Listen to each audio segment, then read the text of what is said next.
welcome back to my channel. I just saw Rebecca do the Reader Problems tag. So I'm going to try to attempt to do this. So I'm using my phone to read the questions. So that's really tiny, but okay. I think there is 11 questions. So the first question is, you have 20,000 books on your TBR. How in the world do you decide what to read next? Oh, yes, I have 20 million books behind me that I haven't read yet. Anyway, what do I decide to read next? I belong to Goodreads, and I belong to a lot of groups. So when they have the read-alongs for each month, I try to jot down as best I can what they're reading. Like I do Book Explosion, I do the Manga Club. There's some other ones that I don't really remember what the names of them are, but every month we usually vote on what book, and I try to vote for something I already own, and I try to read it that way. I tried the jar.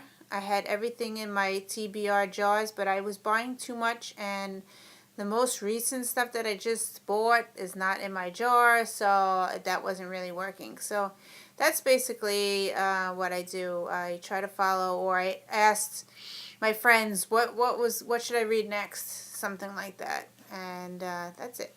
So number 2, you're halfway through a book and you're just not loving it. Do you quit or are you committed? Well, I just did a video, I don't know if anybody watched it, about my currently reading. And I actually still have my stack sitting here from the last video. So I am currently reading, which I just dropped some, all these books that I have not finished. So I am not a completer. I do not finish my books. All these books here are stuff that I started and I never finished. I would like to finish them, but I don't know.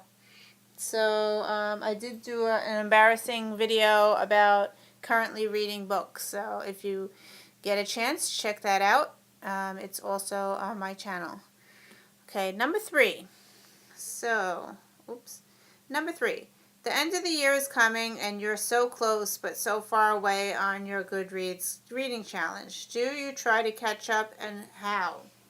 My reading challenge right now, I think I posted 100 books is my reading challenge, and I'm at 84 or 86, so I think I'm going to make it. But if I was far away, I'd probably pick up some graphic novels and just read those, because that would pick up my score of books, because I kind of read graphic novels kind of quickly. So that's what I would do. Number 4. The covers of a series you love do not match. How do you cope?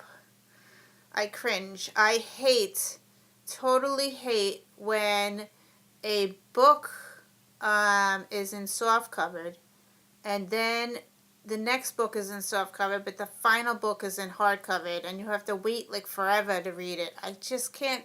I hate when they do that, because I do not like paying full price for a hard covered book when the soft covered could be $10 or less. So I try to wait, or I go to the library and I try to get the book so I can read it. Number 5. Everyone and their mother loves a book you really don't like. How do you bond with other shared feelings? Well, I guess I just shrug it off. I'm like, if they don't like the book, then I don't like the book. I guess, I don't know. Alright, so what number am I up to? Number 6. You're reading a book and you are about to start crying in public. How do you deal? I actually just cry. I've been reading, even at home, I'll be watching a movie and I start crying. If anybody watches Parenthood, it's like every time I watch that show, I'm crying. Every time my daughter's like, "What's the matter, Mom?" I'm like, "It's this show." I'm like, I'm always crying. But if I'm reading a book, I cry. All right, so number 7. A sequel of a book you loved just came out, but you've forgotten a lot from the prior novel. Will you reread the book, skip the sequel, or try to find the synopsis on Goodreads? Cry in frustration. I haven't read any books twice. So I have so many that I want to read, and I just don't have the time to reread books. So I would probably go to Goodreads and look at everybody's synopsis of what they said about the book, just to get a general idea of what the book was about. I also have been keeping a journal, and after I read the book, I usually put the picture of the book in my journal, and then I write down my thoughts about the book. I usually write down how many stars I gave it, if I liked it. I write down basically what the book was about, because I have a very bad memory. So, and I also write down if I didn't like it or what I didn't like about the book. And I write that everything down in my journal. So, okay. Number 8.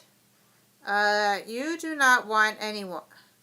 You do not want anyone borrowing your books. How do you politely tell people nope when they ask?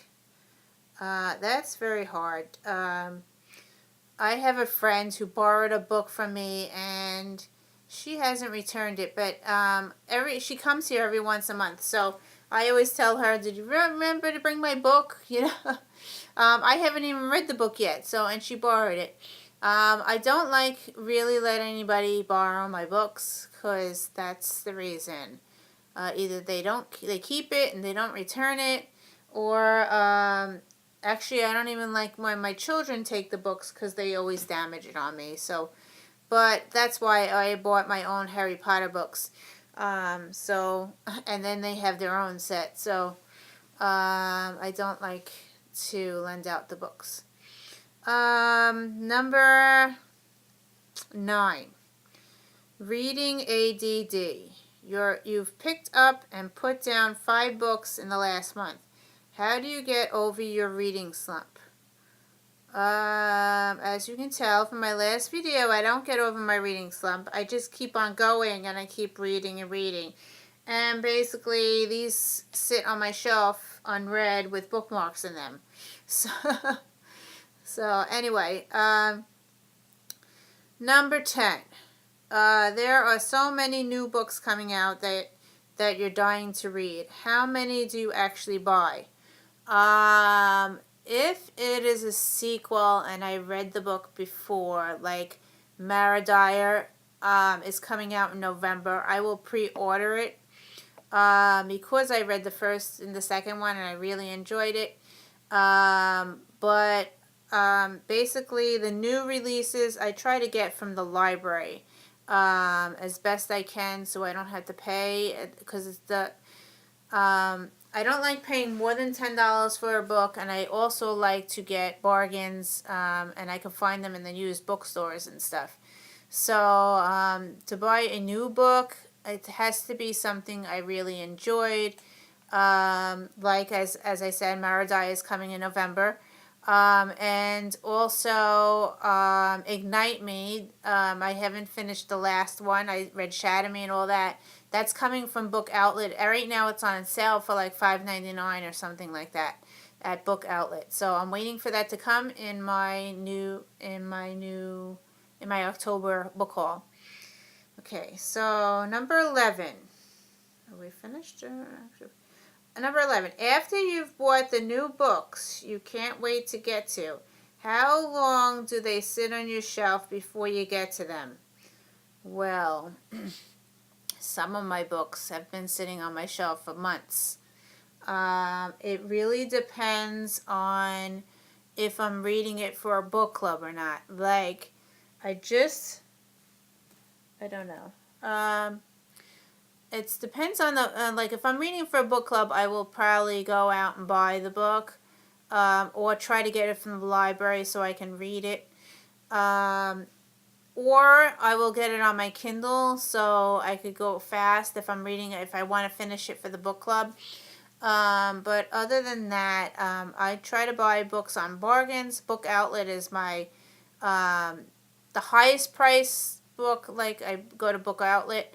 I also buy from Barnes and Noble. I try to buy when I have coupons, and I also belong to their book club, so I have the card for the year, and I get a discount for the shipping. And I also wait for their emails, because they send me emails for 40% off, 20% off. I get all these emails, and I also get coupons in the mail. Book Outlet also sends coupons in the mail, so I tend to buy from them.